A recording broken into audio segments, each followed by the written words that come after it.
ကဲဒီနေ့မှာတော့ဘာဘီလေးအကြိုက်တွေ့စေမယ်ဘယ်တော့မှမယိုးတဲ့ရေလိုင်းကျိုးလေးနဲ့မိတ်ဆက်ပေးချင်ပါတယ်ကဲဒါလေးရဆိုရင်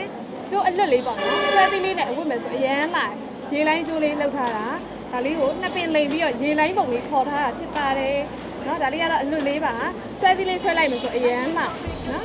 နောက်ပြီးတော့အလုံးလေးနဲ့လည်းရှိပါတယ်ကဲဒီမှာဒါလေးကတော့အလုံးလေးနဲ့လောက်ထားတာပါ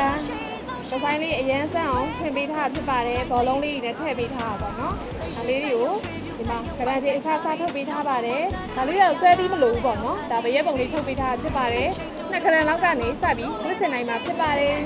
ကဲအရန်ကိုထည့်ပြီးလှနေတော့နော်ကဲနောက်ပြီးရွှေရောင်လေးလည်းရှိသေးရဲ့နော်ဒါလေးတွေကရွှေရောင်လေးလည်းထုတ်ထားပါတယ်ကဲဒီမှာရွှေရောင်လေးဆိုလည်းအရန်ချစ်စရာကောင်းတယ်နော်ရွှေရောင်လေးကဆိုရင်လည်းဘရက်ဒီဇိုင်းလေးကဲလူငယ်လေးဝစ်လိုက်အရန်ချစ်စရာကောင်းနေပါနော်